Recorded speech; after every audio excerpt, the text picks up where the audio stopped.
Hang on there. There we go. It's over. And guess what? You don't have to come a long way around this.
Well, I'm here today at the, I guess the official formal ceremonies here at the Ananda Community Living Residence, and it's a very pleasant place intended to serve seniors, and the focus is on service and not just on real estate.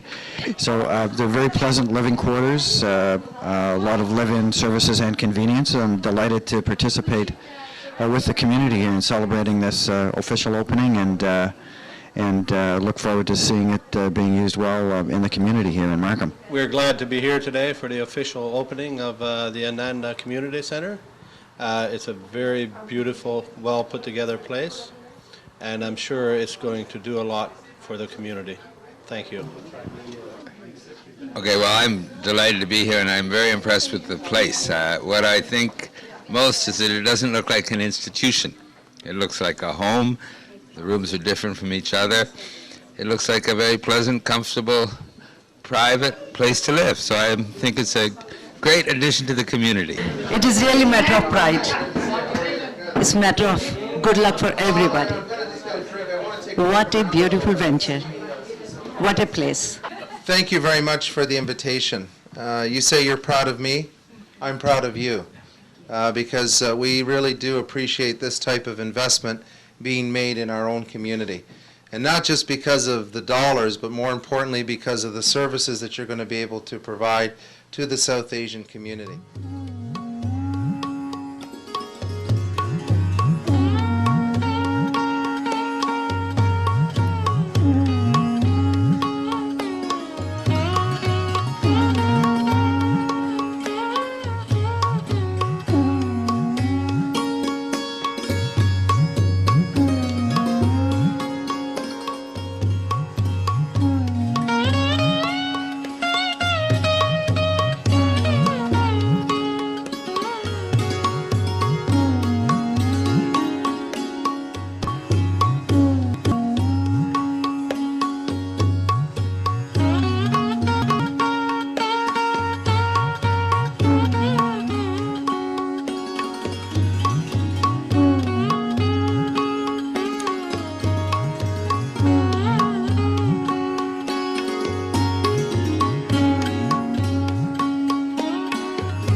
Rakesh और अंजना शर्मा ने Toronto में पहला retirement residence स्थापित किया है south Asian seniors के लिए।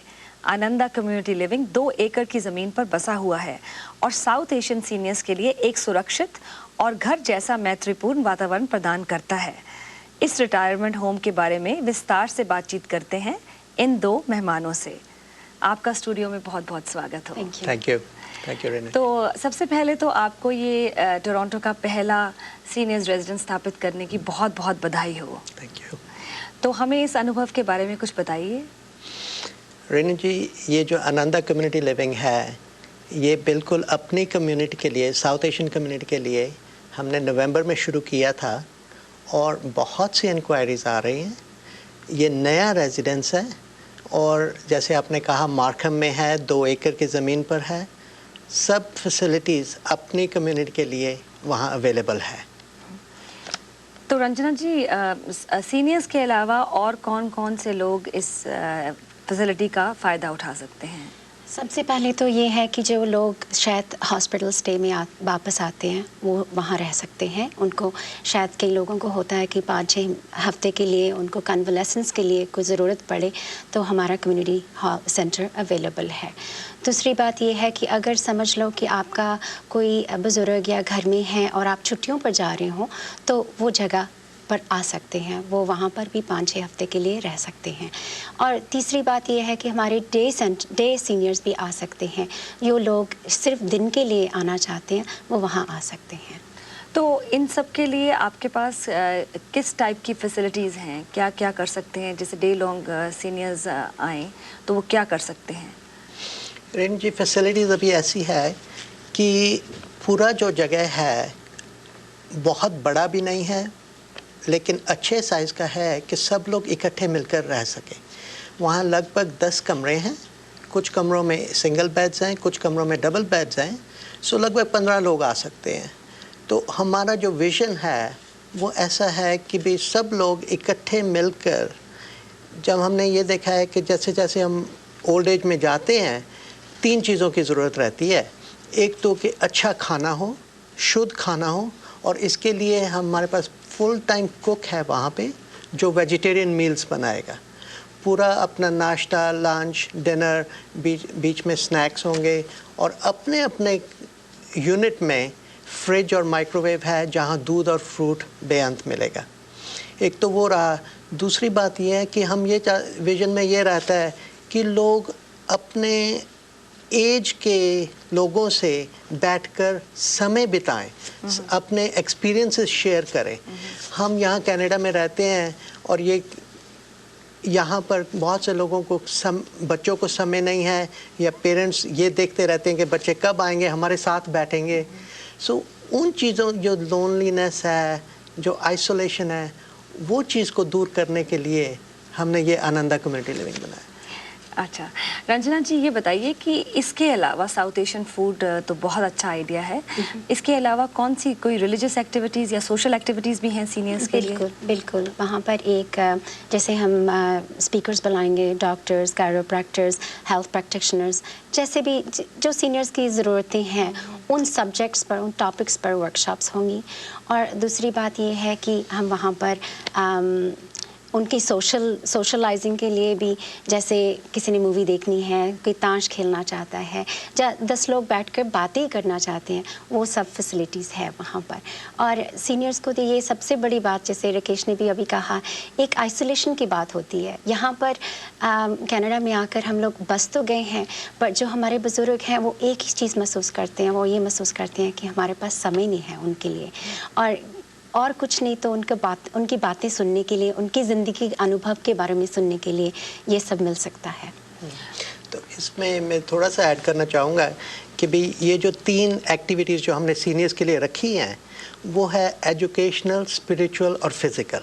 Educational में हमारे पास डॉक्टर है, ऑप्टोमेट्रिस्ट है, डायबिटीज़ हैं, डाइटिशियंस हैं, जो लोग आएंगे और सबको इन्फॉर्मेशन देंगे और सबको चेक भी करेंगे फ्रॉम टाइम टू टाइम। जो स्पिरिचुअल है, हमारे पास अलग से प्रेयर रूम बना हुआ है आनंदा कम्युनिटी लिविंग में, जहाँ लोग मेडिटेशन कर सकते हैं, छोटे लेक्चर्स हों, किसी ने यज्ञ करना हो, धार्मिक चीज़ों के लिए वो सब अवेलेबल है। और फिज़िकल एक्टिविटी में ये रहेगा कि भाई योगा भी है।